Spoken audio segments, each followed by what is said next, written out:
아멘. 할렐루야. 좋으신 하나님을 찬양합니다.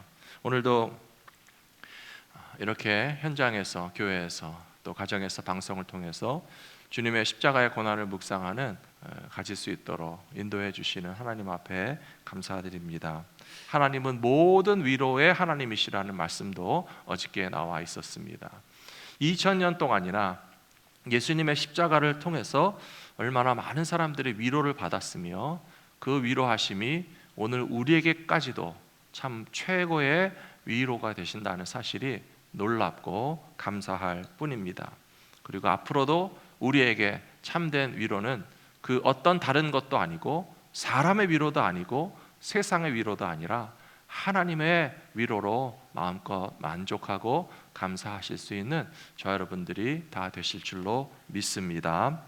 오늘은 예수님의 십자가에는 우리를 향하신 하나님의 사랑이 담겨 있다라고 하는 말씀을 같이 묵상하고 나누기를 원합니다. 십자가는 사랑의 십자가인 것입니다. 오늘 로마서 5장에 보시면 우리가 아직 연약할 때에 주님께서 우리를 위하여 죽으셨다, 그렇게 되어 있습니다. 연약한 자를 사랑하시는 분이 하나님이신 것을 잘 아실 것입니다.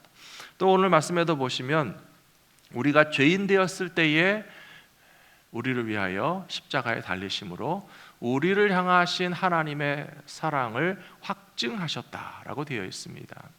연약한 자를 사랑하는 것과 또 죄인을 사랑하는 것 사실은 쉬운 일이 아닙니다. 그래서 우리들도 우리가 연약할 때에 우리를 사랑해 주신 분들을 기억하면 고마운 마음뿐일 것입니다. 어린아이들이 연약할 때에 부모와 가족과 어른들의 돌보심이 아니라면 그 어린 아이들이 어떻게 자라날 수가 있겠습니까? 많은 분들이 미국 오셔서 생활하시면서 아직 정착하지 못하고 낯설고 이민자의 삶이 두려움과 어려움이 많은데 우리가 약할 때 우리를 돌봐주고 또 도와주신 분들에 대한 고마운 마음도 기여하고 계실 것입니다. 하나님은 더욱더 우리가 연약할 때에 우리를 사랑해 주시는 아버지가 되시는 것을 믿으시기 바랍니다. 이렇게 사람 가운데서도 우리가 연약할 때 사랑해 주시는 분들이 물론 있지만 그러나 더욱 희귀한 것은 죄인을 사랑하는 사람들은 많지 않습니다. 죄인을 비난하는 것은 너나 할 것 없이 너무나 쉽게 합니다. 누구에게인가 허물이 발견되면 수근수근하기도 하고 누구의 죄악과 잘못이 공개적으로 알려지면 다 같이 비난하고 손가락질하면서 저런 사람이었구나 라고 그렇게 업신여기는 일들은 쉽게 하지만 죄인임에도 불구하고 끝까지 사랑해 주는 사람들은 극소수에 불과할 것입니다. 성경에 보시면 가늠하다 현장에서 잡힌 여인이 있었습니다. 간음한 것은 분명히 죄입니다. 그리고 구약의 율법에 의하면 돌로 쳐도 된다라고 돼 있었기 때문에 간음하다 잡힌 여인을 향해서 돌을 들고 치겠다는 사람들이 많이 몰려왔습니다. 마치 자기들은 단 한 번도 몸으로나 마음으로나 간음에 해당되는 죄를 지은 적이 없다는 듯이 큰 소리 치면서 당당하게 한 여인을 예수님 앞에 고발했습니다. 예수님에게 묻습니다. 율법에는 간음하는 사람을 돌로 치라고 되어 있는데 예수님 생각은 어떻습니까? 라고 몰아붙이고 있습니다. 그때 예수님의 대답은 누구든지 죄 없는 사람이 돌로 치라, 그렇게 말씀하셨습니다. 다른 죄인을 미워하면서 내가 죄인인 것은 잊어버리고 회피하고 숨고 변명하고 정당화하고 그러다가 착각에 빠져서 마치 나는 죄인이 아닌 것처럼 착각하고 살아가는 사람들이 다른 죄인을 미워하고 돌로 치려 할 때에 예수님께서는 죄인을 위하여 십자가에 달리신 것입니다. 바로 그것이 놀라운 사랑이라고 저는 믿습니다. 사랑하는 성도 여러분, 예수님은 죄인을 사랑하십니다. 믿으십니까? 죄인도 사랑하시는 것이 아니라 죄인을 사랑하시는 거예요. 죄인이 아닌 사람이 하나도 없잖아요.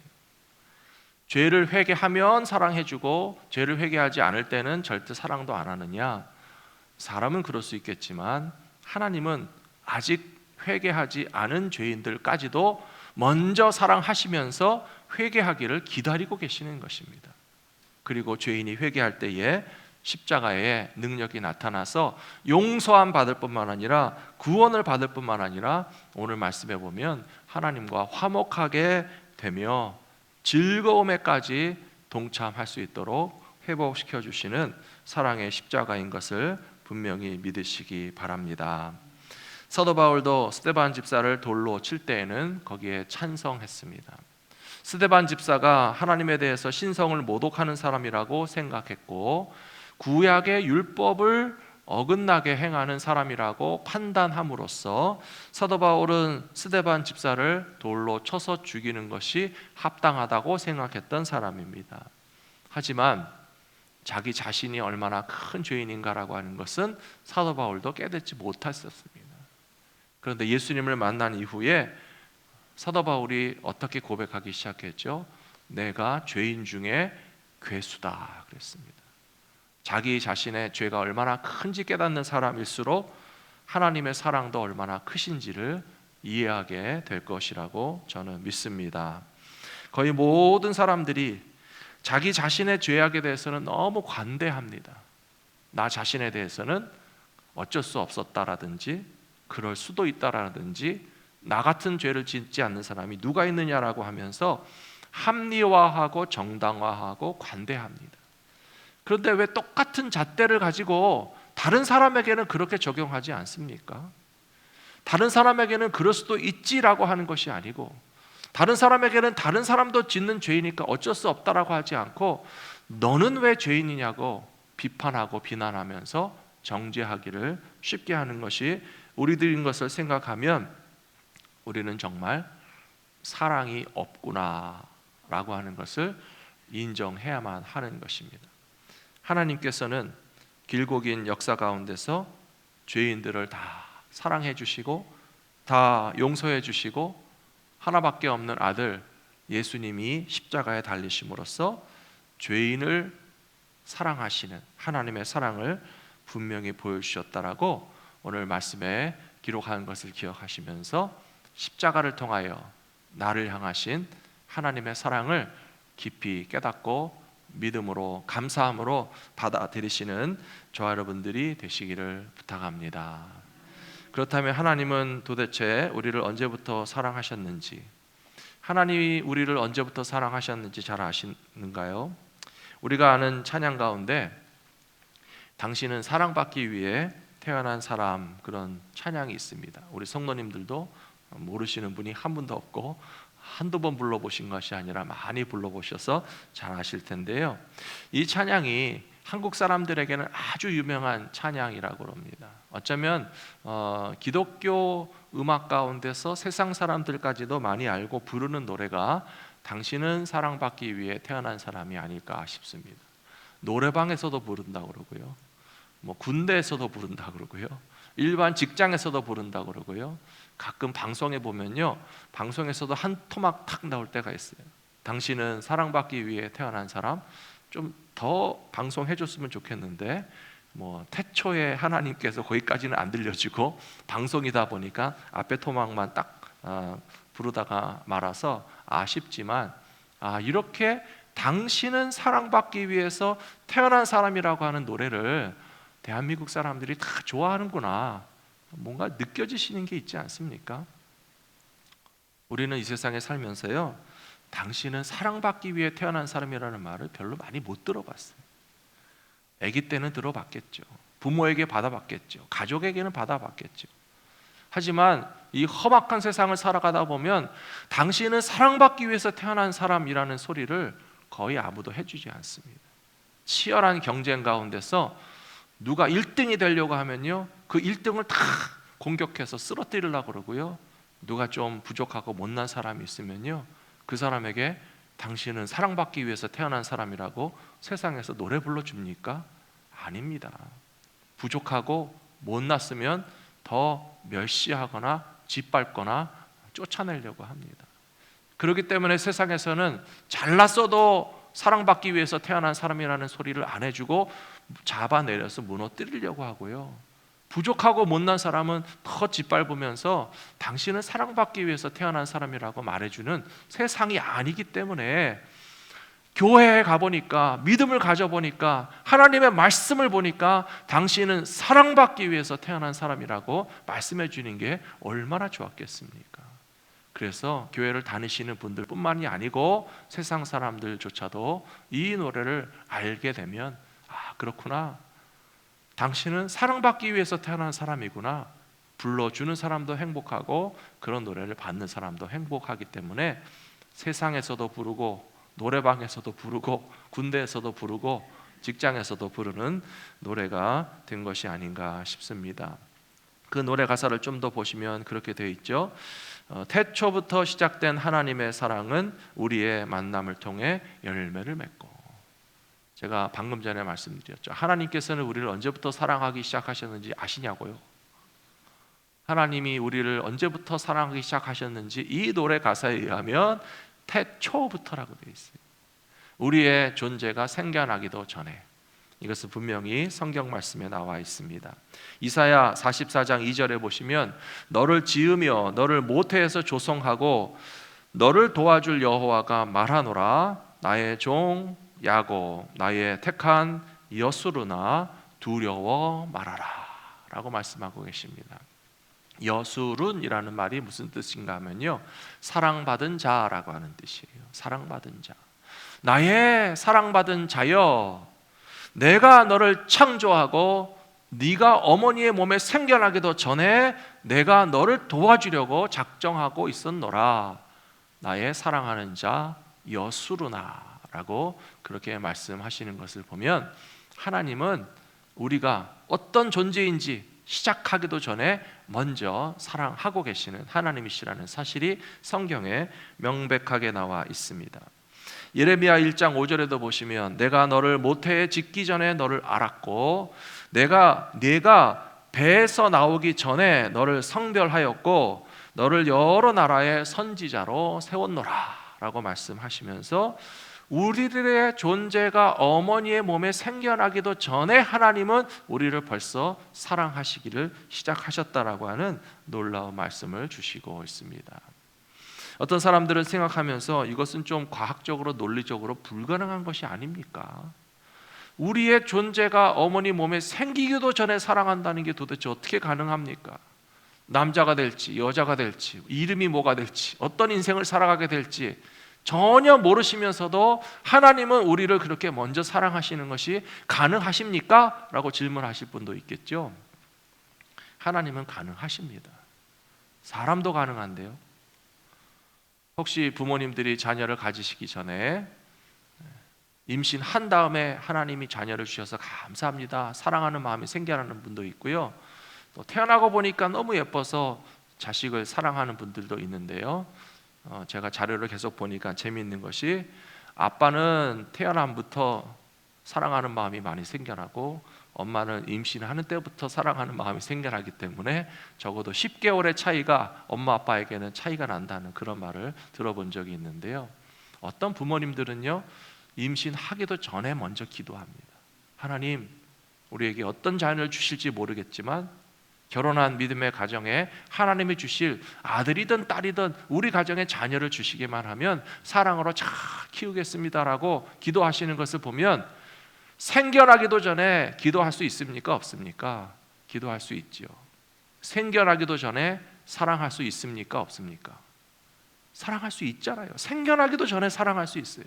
그러니까 하나님께서 우리가 어머니 몸에 생겨나기도 전부터 우리를 사랑하셨고 태초부터 사랑하셨다는 말이 틀린 말이 아니고 성경적으로 맞고 논리적으로도 맞는 말씀이라는 거예요.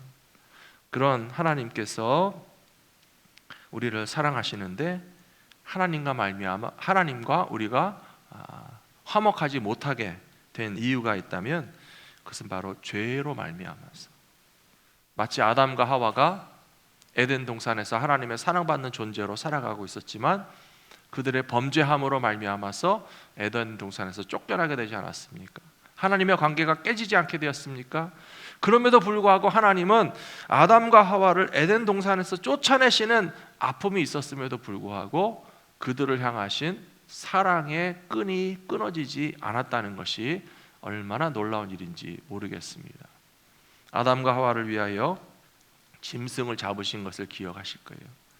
생명을 빼앗고 피를 쏟고 가죽을 벗겨서 아담과 하와를 위해서 옷을 만들어 입혀주시고 쫓아내신 하나님은 죄인을 사랑하시는 하나님이 되시는 것이 확실하다고 저는 믿습니다. 그리고 하나님께서는 예수님을 십자가에 달려 우리를 대신하여, 죄인을 대신하여 죽음까지 맛보게 하심으로써 우리를 향하신 사랑을 분명히 나타내셨다고 성경은 분명히 말씀해 주시고 있습니다. 오늘 말씀 로마서 5장 9절에 보시면, 그러면 이제 우리가 그의 피로 말미암아 의롭다 하심을 받았으니 더욱 그로 말미암아 진노하심에서 구원을 받을 것이니 라고 되어 있습니다. 그의 피가 무슨 피입니까? 예수님의 십자가 보혈이죠. 예수님께서 십자가에서 피를 흘리신 것으로 말미암아 의롭다 하심을 받았고 진노하심에서 구원을 받는다라고 이야기하고 있습니다. 예수님은 이 놀라운 구원의 방법과 복음의 진리를 깨닫게 하시려고 하나님께서 구약시대 내내 다 보여주셨어요. 6월절이면 해마다 집에서 양을 잡아서 그 피를 보게 하셨어요. 예배를 드릴 때마다 죄인들이 회개하는 마음으로 바친 짐승의 목을 꺾고 피를 쏟고 살을 태워가면서, 봐라, 죽어야 될 것은 죄인인데 짐승이 대신 죽었다. 피 흘려야 될 것은 죄인인데 짐승이 대신 피를 흘렸다. 벌을 받아야 될 것은 죄인인데 왜 짐승이 대신 벌을 받고 희생되는 모습을 보여주시고 또 실천하게 하셨겠습니까? 바로 예수님의 십자가를 통해서 우리가 용서받게 될 것을 미리 훈련시켜 주시고 교육시켜 주시고 이해하게 하시고 결국에는 주님의 십자가를 의지할 수 있도록 우리를 인도해 주신 것이라고 믿습니다. 10절 말씀 또 보시면, 곧 우리가 원수 되었을 때에 그의 아들의 죽으심으로 말미암아 하나님과 화목하게 되었은즉 화목하게 된 자로서는 더욱 그의 살아나심으로 말미암아 구원을 받을 것이니라 라고 말씀되어 있습니다. 우리가 원수된 것, 앞에서 말씀드린 것처럼 모든 죄는 원수를 만듭니다. 가까운 친구하고도 잘 지내다가 원수가 되신 경험이 혹시 있으실지 모르겠어요. 누가 잘못했든지 간에 친구 사이에 죄가 들어가니까 원수가 되는 거예요. 부부지간에도 얼마나 사랑해서 같이 살고 싶다고 결혼해놓고 부부지간이 멀어지게 되는 이유가 있다면 분명히 그 사이에 죄가 들어갔을 거예요. 하나님께서 아담과 하와를 사랑하셔서 에덴 동산에서 마음 놓고 살게 하셨는데 왜 하나님과 아담과 하와 사이에 화목하게 된 것이 깨지게 됐습니까? 죄가 들어갔잖아요. 죄가 들어가서 하나님의 말씀을 거역하고 죄가 들어가서 선악과를 따서 먹으면서 우리도 선과 악을 아는 하나님 같은 지혜를 갖게 되면 좀 하나님처럼 되지 않을까, 거짓말에 속아서 불순종하고 교만하고 거역하여서 죄가 들어가게 되었을 때는 하나님도 못 말리시는, 화목이 깨지는 불행하고 아픈 결과가 나올 수밖에 없었지만, 그러나 하나님은 그것을 뒤집으시는 단 한 가지 방법을 사용하셨다는 것입니다. 10절 말씀해 보시면 아들의 죽으심으로 말미암아, 하나님은 죄인을 사랑하시기 때문에 죄인과 화목하지 못하게 된 것을 도로 화목하고 싶으셔서, 화목하기를 원하셔서 예수님이 십자가에 죽으신 것을 통해서 그 죄의 문제를 해결하시고 죄가 빠져나가고 죄를 이기고 죄를 씻어내면 다시 화목하게 될 수 있다는 사실을 우리에게 보여주신 것을 통해서 역시 그것이 하나님의 사랑이다 라고 하는 것을 깊이 이해하실 수 있는 저와 여러분 모두가 되시기를 부탁합니다. 마지막 11절 말씀해 보시면요, 그뿐 아니라, 11절 말씀 보여주십시오. 그뿐 아니라 이제 우리로 화목하게 하신 우리 주 예수 그리스도로 말미암아 하나님 안에서 또한 즐거워하느니라. 싸우지만 않는 것이 화목이 아니에요. 미워하지만 않는 것이 화목이 아닙니다. 서로 떨어져 있지만 않은 것으로 해서 충분하지 않고요, 화목하게 되었을 뿐만 아니라 하나님 안에서 우리가 즐거워할 수 있게 해 주신다 라고 하는 말씀을 확실히 믿으시기 바랍니다. 여러분들의 가정에 화목이 가득할 때 하나님의 기쁨도 충만하게 될 줄로 믿습니다. 우리 교회와 성도들의 관계와 만남 가운데 화목이 가득할 때에 하나님의 기쁨과 즐거움이 충만한 교회가 될 줄로 믿습니다. 이 세상에도 화목이 없으니 얼마나 끔찍합니까? 경쟁은 치열하고 전쟁이 벌어지고 약자들을 짓밟고 많은 사람들이 고통 속에서 괴로워하면서 진정한 즐거움이라고 하는 것을 찾을 수 없으니까 결국 세상 사람들이 찾는 즐거움이라고 하는 것은 가짜의 즐거움입니다. 조작된 즐거움입니다. 때로는 술에 취해서, 때로는 마약에 빠져서 도무지 세상에서는 즐거움을 맛볼 수가 없기 때문에 그 어떤 비슷한 가짜 즐거움이라도 좀 맛을 보기 위해서 헤매고 다니지만, 세상 즐거움이 진짜 즐거움이 아니고 술과 마약에 취한 즐거움이 어떻게 즐거움이라고 말할 수가 있겠습니까?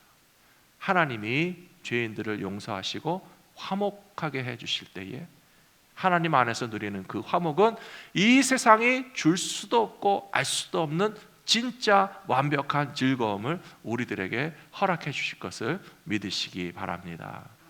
하나님의 사랑이 진짜 사랑이라면 우리에게 즐거움까지 주실 수 있는 것이 당연하다고 저는 믿습니다.